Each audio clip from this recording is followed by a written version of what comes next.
D'accord, donc dans le grand 2, nous allons étudier les fondements du droit. Le petit 1 d'abord a porté sur la force, fonde le droit. Et le petit 2, le contrat social, fonde le droit. Donc le contrat social fonde le droit. Le vivre ensemble dans la société impose un respect strict des devoirs et des lois. Ce qui confère aux hommes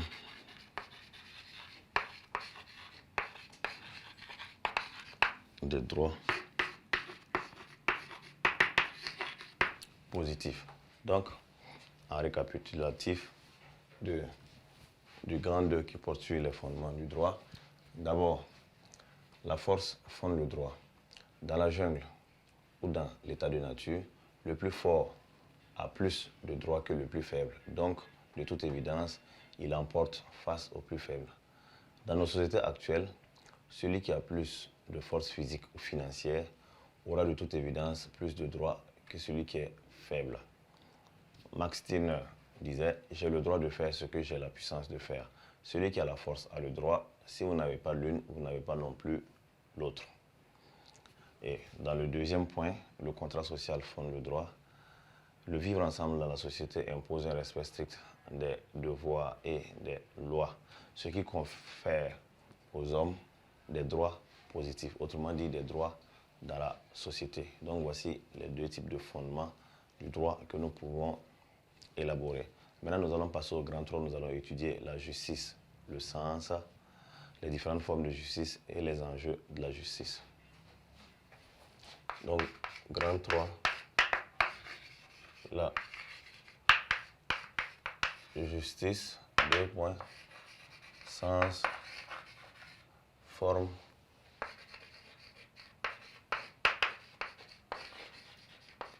et enjeu. Petit 1, qu'est-ce que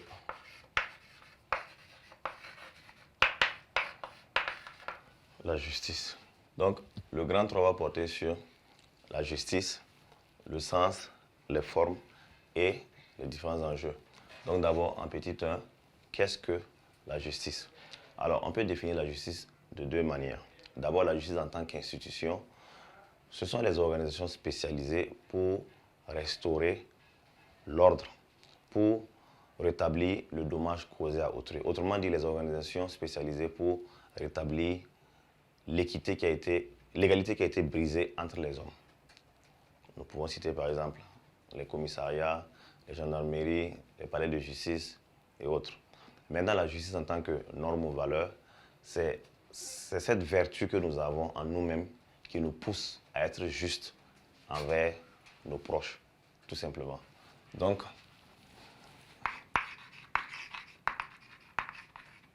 définition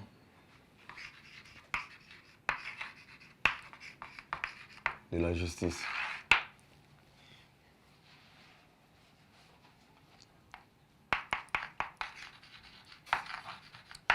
La justice en tant que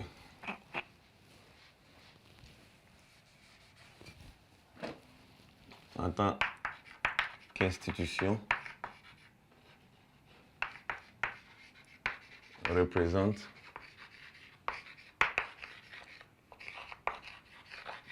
les organisations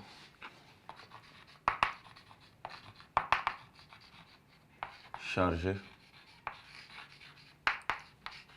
de rétablir l'ordre, de restaurer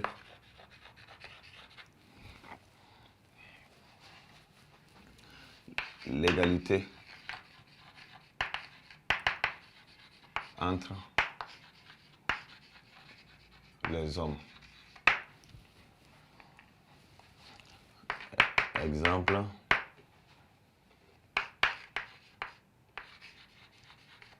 palais de justice, commissariat, etc.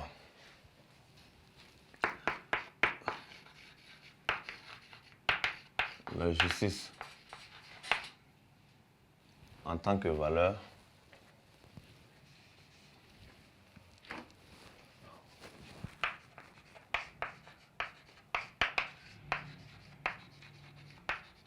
norme ou valeur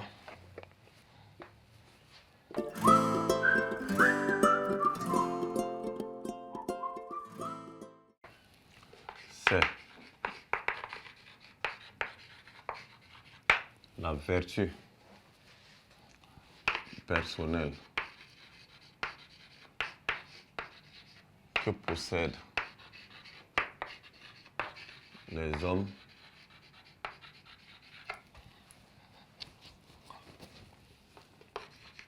à être portés vers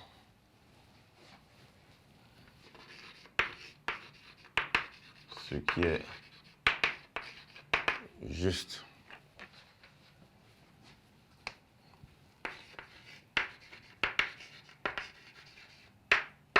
Équilibré. Donc, voici les deux définitions que nous pouvons donner sur la justice.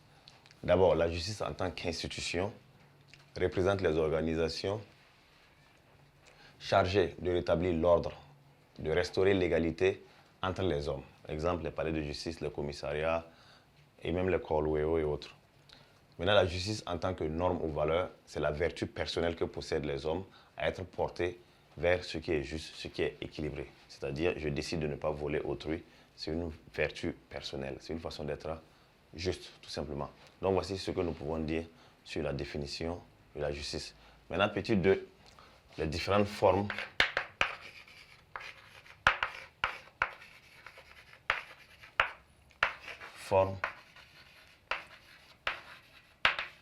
de justice. Donc, en petit 2, les différentes formes de justice.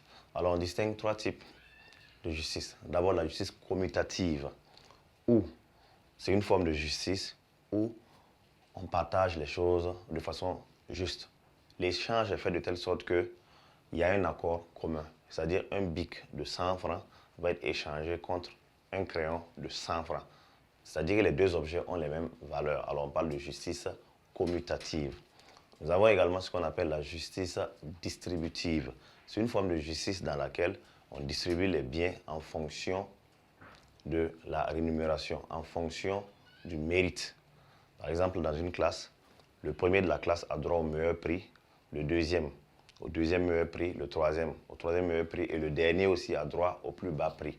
Ça, c'est une forme de justice distributive. On distribue les biens et les mérites en fonction de la qualification de tout un chacun. Et la dernière forme de justice est la justice répressive ou la justice pénale. C'est la justice justement qu'on fait appel lorsque quelqu'un a posé un acte de tort à autrui. Donc, c'est la justice des tribunaux. C'est à elle qu'on fait recours pour sanctionner les récalcitrants et donner les peines de prison. Donc, les différentes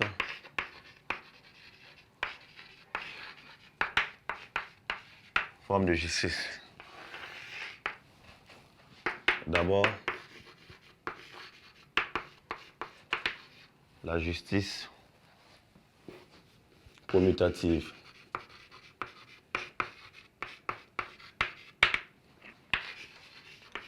Lorsque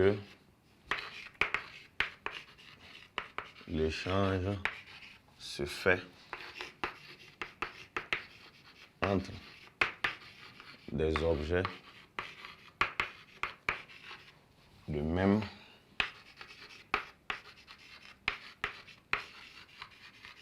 valeur. Ensuite,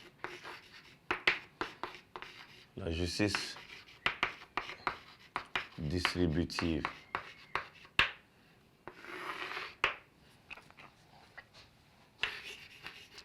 Lorsque les gains sont distribués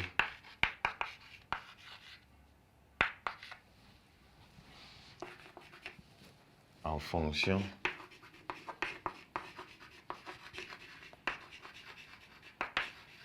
les mérites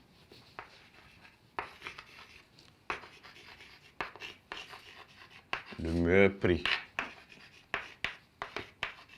au meilleur candidat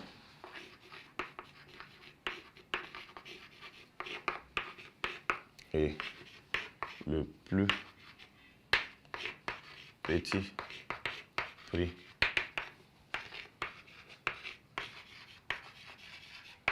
au dernier. La justice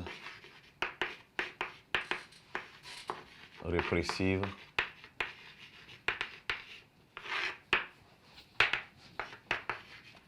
c'est celle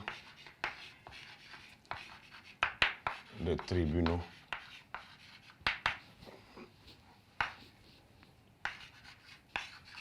on a fait recours